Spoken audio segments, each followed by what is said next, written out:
Okay, so here we go. We're back. I'm back. I'm back with the word decisions. Whether they're big or small, decisions shape our lives. How many times have you gotten stuck? Just stuck thinking what to do, how to do, even who to do it with. And then ultimately, you make no decision at all. So let's work through some of the brainstorming on this.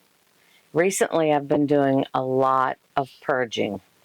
Just have this thing where I want to be in control of what's gotten rid of, and I want to get rid of a bunch of things that I just no longer leave.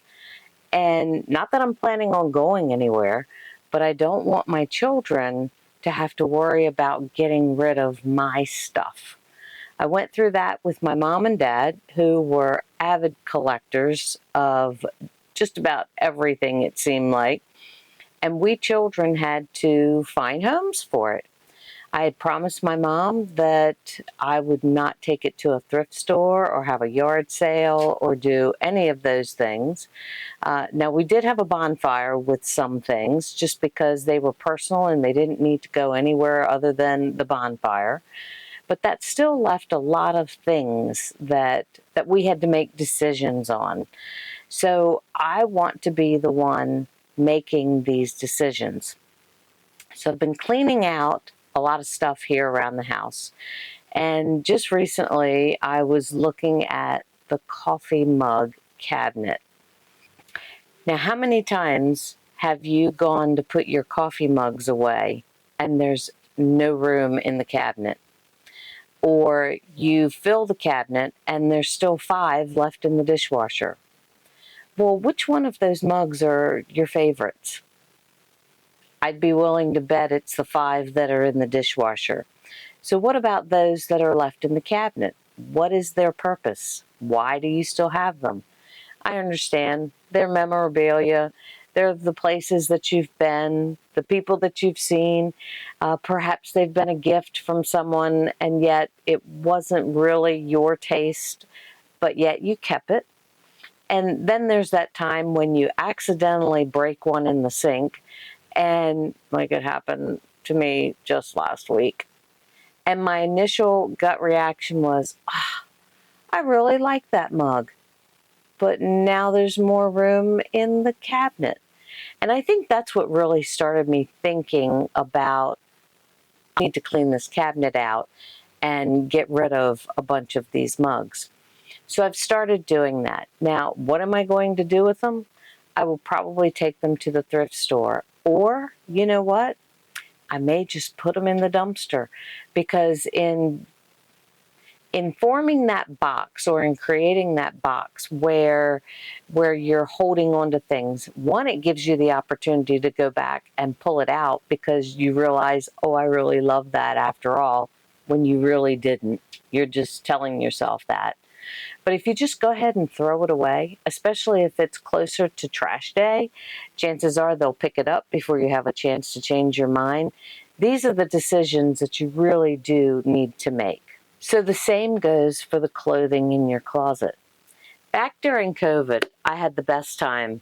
I invited some of my friends to join me online. We did a private Zoom call, and I would hold something out of the closet and they would give me the thumbs up or the thumbs down.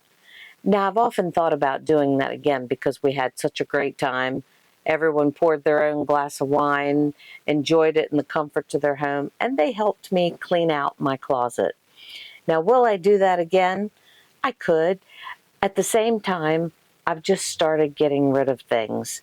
And yes, I'll do a bag, take it down to the local corner here and donate that bag. So let's talk about these individual items that you're holding on to.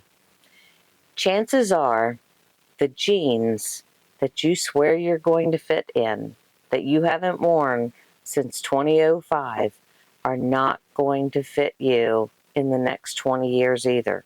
And even then, spoiler alert, they're not in style.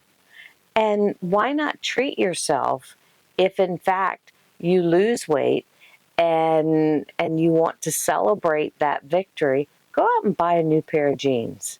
So let's get rid of these things that are weighing us down, literally. How about craft and scrapbook items? So years ago, I used to scrapbook a lot. A lot of my photos are in albums that are that thick. The creative memory days, and oh gosh, I can't even remember the name of all the stickers and the markers and the pens and the papers and so on and so forth, and the special chipboard and well, it just goes on, and it went on, and I spent gobs of money. And that takes us to the sunk cost fallacy of, oh, I spent all this money on this one particular thing. I'm going to get my money's worth out of it. And I can't sell it online because, well, they would never pay me what it was worth. Let it go. If you haven't scrapbooked in the past year or more, it's time to let some of those things go. For one thing, the stickers in particular, if you don't use them, they lose their sticky. They won't stick to anything.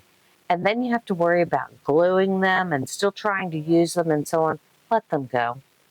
Find a teacher that's just starting out their teaching career, especially in the elementary grades. Ask them if they would like to have some of your supplies and donate them. Donate them to a senior center where they're looking for activities and they can use them. But don't hold on to that stuff. For one thing, it's just not going to serve you. For one, it's taking up space, so it's not serving you. And chances are it's going to ruin before you ever have a chance to use it. So why clutter up your space with things that you're no longer using? Chances are you've probably started digitally scrapbooking, or you're using the services online where you can create your own books, and all of those things are sitting in your closet when they could in turn bless someone else. Let's talk about clothing again and the dresser drawers. If you're opening your dresser drawer and you're pushing items to the side to get something else, or if you're working from a laundry basket of folded clothes, we're going to assume that they're folded. If you're working from a basket because there's not enough room for you to put away what you've already cleaned, and yet you're not wearing things that are in the drawers, let's get rid of those things. If they're not fitting, get rid of them. Bless someone else with something that you are no longer using. I mean, do you feel like you're constantly picking up stuff, working around stuff, moving things back and forth, trying to find the perfect place for it? Do you really need it? Make that decision to just let it go. The word decision is really liberating. The biggest hurdle is just making the change.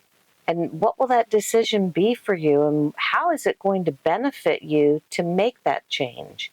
And just remember, too, you can always go back if it's something that's that important to you. So when you make the decision to do whatever it is you're going to do, formulate a plan. It's really important to have a plan, even if it's something as simple as clearing out your closet. I mean, you don't want to get rid of all of these clothes and then not have the funds or the wherewithal to replace what you've gotten rid of. So be smart. So plot out your thoughts. Have a plan. Know what you're going to do. Even if you have to write it down, sometimes that will get your thoughts in order and you know exactly what you want to do. Moving in the direction of your positive outcome is sometimes intoxicating. You want more and more and more. So just take it a bite at a time, because sometimes it can get overwhelming and you can be like that meme that you see on Facebook where the girl started cleaning out her room and she's got the mask on, she's got a hat, she's doing the Etch-a-Sketch, and she's got a different change of clothes on, and everything that she touched, now all of a sudden she's interacting with. So do it in small bites. especially if you're easily distracted. Bite at a time. So for example, I've been working in my yard quite a bit. I want to make sure that I get all of my tasks done before we end up with that Southern Maryland 89 degrees and 95% humidity. I want to have the yard in a state where I can water, weed, and harvest and not have to worry about planting and keeping up with making sure that things are going to live just because it's getting hot all of a sudden. I pulled out my hedge trimmers and I trim the hedges, and then I clean up the mess that I make from it. I go around to the other side of the house and I pull out my chainsaw and I cut down limbs, and I don't get ahead of myself. I could easily just go around the whole yard and just burn up batteries until I run out of steam, but then I've got a mess. So I pace myself in the decisions of, okay, I'm just going to do this small area right here. I'll clean it up to completion, put it on the burn pile, put it in the dumpster, whatever, and then it's done. And then when I'm finished, I'm actually finished and I don't have those things hanging over my head. So that's all I have for decisions today. If you're finding these videos helpful, give me a little thumbs up. Give me some comments down in the little comment section. Isn't that what they say when they're doing these videos? It does help. It helps me to know whether you're enjoying what's being done or what I'm saying, and if any of this resonates with you. So I look forward to being back again. Next word will be E. I'm not sure what that will be. We'll just cross that bridge when we get to it. So until next time, I'm Carol Davis.